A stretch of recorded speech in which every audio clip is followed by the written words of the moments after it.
প্রিয় স্নেহের ফোর্থ সেমিস্টারের ছাত্রছাত্রীরা, তোমরা যারা হিস্ট্রির মাইনর পেপারের তোমাদের পরীক্ষা দিতে চলেছো, তোমাদের যাদের ইতিহাসের মাইনর পেপার হিসাবে রয়েছে, ঠিক আছে, মানে তোমরা অনার্স নিয়েছো, অন্যান্য সাবজেক্টে মাইনর হিসেবে তোমাদের হিস্ট্রি রয়েছে, বা অন্যান্য পেপারে জেনারেল নিয়ে পড়ছো, মাইনর পেপার তোমাদের ইতিহাসে রয়েছে, তাদের জন্য গুরুত্বপূর্ণ আজকের এই ভিডিওটি। আজকে আমি তোমাদের মডেল প্র্যাকটিস সেট নিয়ে আলোচনা করব, মানে মক টেস্ট পেপার। এই মক টেস্ট পেপারগুলো আমি অলরেডি আমাদের সেন্টারে পরীক্ষা নেওয়া হয়ে গিয়েছে, অনলাইনে যারা আমাদের কাছে পড়ে নেওয়া হয়ে গিয়েছে, এবং আমাদের গ্রুপেও আমি কিন্তু যে গ্রুপটা রয়েছে আমাদের অনলাইন ক্লাসের, সেখানেও কিন্তু আমাদের প্রোভাইড করে দেওয়া হয়েছে। আমাদের যারা রয়েছেন যারা কাজ করেন তারা দিয়ে দিয়েছেন। তো আমি আজকে তোমাদের সকলের জন্য এই মডেল প্র্যাকটিস সেটটি আলোচনা করে দিচ্ছি। এই মডেল প্র্যাকটিস সেটটি যদি ভালো করে যাও, একদম নিশ্চিন্ত থাকো, তোমরা অনেকটাই উপকৃত হবে যারা কিছু এখনও পর্যন্ত ভালোভাবে রেডি করোনি।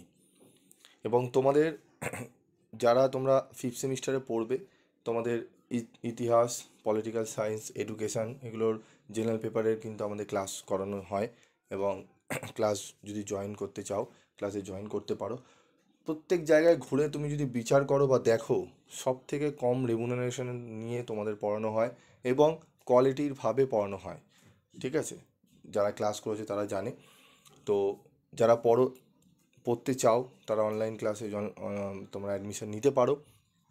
যারা তোমরা পড়তে চাও না, স্টাডি মেটেরিয়াল যদি সংগ্রহ করতে চাও, সেক্ষেত্রেও ব্যবস্থা রয়েছে। তো দেখে নাও মক টেস্ট পেপার ইতিহাস মাইনর কী রয়েছে। Social formation and cultural patterns of the Asian world other than India. 75 নম্বরের পরীক্ষা হবে, তোমরা জানো। First semester, second semester, third সেমিস্টারে তোমরা পরীক্ষা দিয়ে এসছো। তো যে কোনো 3টি প্রশ্নের উত্তর দাও 5 নম্বরের, ঠিক আছে? 3টি প্রশ্ন আমাদের করতে হয়। দেখো এখানে নিম্ন প্রস্তর যুগের উপর সংক্ষিপ্ত টিকা লেখো। নব্যপ্রস্তর যুগের প্রধান বৈশিষ্ট্য সম্পর্কে টিকা লেখো। পশুপালন যাযাবর বৃত্তি বলতে কী বোঝো? গ্রিক দার্শনিক সক্রেটিসের কৃতিত্বের মূল্যায়ন করো। প্রাচীন চীনে সাং আমলের রাষ্ট্র ব্যবস্থা আলোচনা করো। প্রাচীন রোমের ব্যবসা বাণিজ্যের সংক্ষিপ্ত বিবরণ দাও। এখানে তোমাদের 6টা টোটাল প্রশ্ন ওখানে দেওয়া রয়েছে। এই 6টি প্রশ্ন ভালো করে নিলে আশা করি তোমরা 5 নম্বরের প্রশ্নগুলো কমন পেয়ে যাবে, ঠিক আছে? তারপর দেখো বিভাগ খ, যে কোনো 2টি প্রশ্নের উত্তর দাও, 20 নম্বরের যে কোনো 2টি প্রশ্ন। তো প্রাক ইতিহাসকালে কৃষির সূচনার কারণ সম্পর্কিত বিতর্ক বিশ্লেষণ করো। প্রাচীন মিশরের স্থাপত্য সম্পর্কে সংক্ষিপ্ত আলোচনা করো। প্রাচীন রোমের দাস ব্যবস্থার ইতিহাস বিবৃত করো। স্পার্টার সংবিধান সম্পর্কে একটি নিবন্ধ লেখো। যারা ইংলিশ ভার্সন ছাত্রছাত্রী রয়েছে, যদি ইংলিশ ভার্সনে তোমরা কোশ্চেন তোমাদের মনে হয় লাগবে, অবশ্যই কমেন্ট করে জানাবে, দিয়ে দেওয়া হবে। তারপর রয়েছে যে কোনো 2টি প্রশ্নের উত্তর লেখো। মানবজাতির বিবর্তনের প্রক্রিয়া আলোচনা করো। পুরাপ্রস্তর যুগের প্রধান বৈশিষ্ট্যগুলি বিশ্লেষণ করো। পশ্চিম এশিয়ায় নব্যপ্রস্তর যুগের সংস্কৃতির বিকাশকে তুমি কিভাবে ব্যাখ্যা করবে?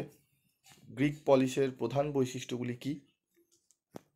প্রাচীন গ্রিসে ট্র্যাজিক নাটকের বিকাশের ধারাগুলি আলোচনা করো। এই প্রশ্নগুলো ভালো করে তোমরা করে নিও, এই মডেল প্র্যাকটিস সেটটি ভালো করে নিও। একদম নিশ্চিন্ত থাকো, তোমাদের এখান থেকে অনেক প্রশ্ন কিন্তু যেগুলো দেওয়া হয়েছে সেগুলো কিন্তু কমন পাবে।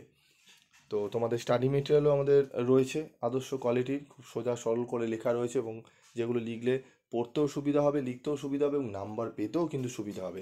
এমন নয় যে উত্তর ছোট বলে তোমরা নাম্বার বেশি পাবে। এখন গালাগুচ্ছে যদি তুমি লেখো, যা শব্দ তোমাদের লিমিটেশন করে দিয়েছে, তার থেকে যদি তুমি 100-150টা শব্দ বেশি যোগ করে লেখো, তাহলে কিন্তু নাম্বার বেশি পাওয়ার কোনো স্কোপ তো থাকেই না। উপরন্তু বেশি অতিরিক্ত লেখার কারণে যিনি খাতা দেখছেন তিনি কিন্তু নাম্বার কমিয়েও নিতে পারেন, ঠিক আছে? ম্যাক্সিমাম ক্ষেত্রে দেখা যায় অ্যাভারেজে নাম্বার দিয়ে দেওয়া হয়। তখন তোমরাই বলবে ক্যালকাটা ইউনিভার্সিটি স্যার নাম্বার দিচ্ছে না, আমি তো লিখে এসেছি ভালো, আমি তো অমুকবাবুর নোট লিখে এসেছি, তমুকবাবুর নোট লিখে এসেছি, কিন্তু তমুকবাবু অমুকবাবুর নোটটা আসলে আদৌ ঠিক কি না সেটা তোমরা জানো না। যাই হোক, আজকের মতো ভিডিওটি শেষ করছি। দেখা হচ্ছে পরবর্তী ভিডিওতে। সকালে ভালো থেকো, সুস্থ থেকো।